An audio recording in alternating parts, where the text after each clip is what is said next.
پاکستان جیسے ترقی پذیر اور غریب ملک کے لیے پانی انمول تحفہ ہے، کیونکہ اس کی قومی پیداوار کا 25% زراعت پر منحصر ہے۔ عوام الناس کو پینے اور استعمال کے لیے پانی کی اشد ضرورت رہتی ہے، لیکن اس کے باوجود اوسطاً 35.2 ملین ایکڑ فیٹ پانی مناسب آبی ذخائر نہ ہونے کے سبب ضائع ہو جاتا ہے۔ ایسے میں دیامیر بھاشا ڈیم یا دیگر ڈیموں کی ضرورت مزید بڑھ جاتی ہے۔ لہٰذا یہ کہنا کہ دیامیر بھاشا ڈیم پاکستان کے لیے بہترین انتخاب ہے درست معلوم ہوتا ہے۔ واپڈا کا کہنا ہے کہ آبی ذخائر نہ ہونے کی وجہ سے 22 ملین ایکڑ زمین زرخیز ہونے کے باوجود بنجر پڑی ہے۔ ملک میں پچھلی کئی دہائیوں سے کوئی ڈیم یا نئے آبی ذخائر تعمیر ہی نہیں ہوئے، جس سے پانی کی شدید قلت پیدا ہو چکی ہے۔ لیکن خوش آئند بات یہ ہے کہ پاکستانی قوم میں اس بارے میں احساس پیدا ہو چکا ہے۔ اب آتے ہیں ناظرین بھاشا ڈیم کے فوائد کی طرف۔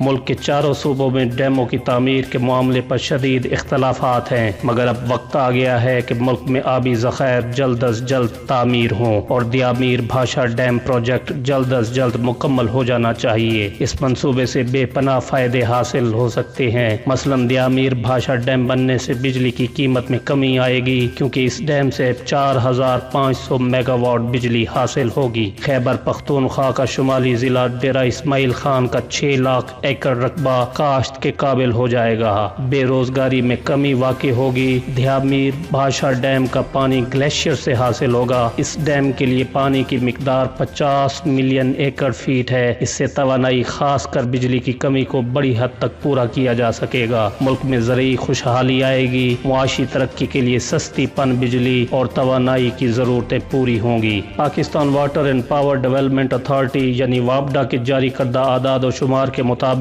دیامیر بھاشا ڈیم کا منصوبہ دریائے سندھ پر تربیلا ڈیم سے 315 کلومیٹر اوپر، گلگت بلتستان کے صدر مقام گلگت سے 165 کلومیٹر نیچے اور چلاس سے 40 کلومیٹر پر واقع ہے۔ تجویز کردہ ڈیم کی زیادہ سے زیادہ اونچائی 270 میٹر ہوگی اور اس میں پانی ذخیرہ کرنے کی گنجائش تقریباً 74 لاکھ ایکڑ فیٹ ہوگی، جہاں دریائے سندھ میں پانی کا اخراج تقریباً 50 ملین ایکڑ سالانہ ہوگا۔ بھاشا ڈیم کے ذریعے سالانہ 6.5 ملین ایکڑ فیٹ پانی کا ذخیرہ دستیاب ہوگا۔ اس کے ذریعے دریا کے پانی کو روک کر 4500 میگا واٹ سستی بجلی پیدا کرنے کے قابل ہو جائیں گے۔ تھرمل پاور پر انحصار میں کمی آئے گی، جس سے غیر ملکی زر مبادلہ میں بچت ہوگی۔ اگر بھاشا ڈیم تعمیر ہو جاتا ہے تو ہر سال آنے والا تباہ کن سیلاب بھی کچھ نہیں بگاڑ سکے گا، بلکہ ڈیم سے ماحول بہتر، بنجر زمینوں میں کمی واقع ہوگی، دریاؤں اور نہروں کا نظام بہتر ہوگا، جنگلات میں اضافہ، آبی حیات کا تحفظ اور موسموں میں اعتدال پیدا کیا جا سکے گا۔ ماہرین کا کہنا ہے کہ یہ ڈیم پاکستان کی اقتصادی ترقی کا ضامن ہے۔ یہ وہ منصوبہ ہے جس پر جتنی جلدی عمل ہو، پاکستان اتنی ہی جلدی اپنے کئی مسائل کی قید سے آزاد ہو جائے گا۔ زرعی شعبے میں انقلاب لایا جا سکے گا، جبکہ 30 ملین ایکڑ زرعی اراضی بھی اس سے بآسانی سیراب ہو سکے گی۔ مزید برآں یہ تربیلا ڈیم کی زندگی میں 35 برس اضافے کا سبب بن سکے گا۔ امید ہے ناظرین آپ کو یہ ویڈیو پسند آئی ہوگی۔ پسند آنے کی صورت میں لائک اور شیئر کرنا نہ بھولیں، اور اگر آپ نے یہ چینل ابھی تک سبسکرائب نہیں کیا تو برائے مہربانی اس کو سبسکرائب کر لیں۔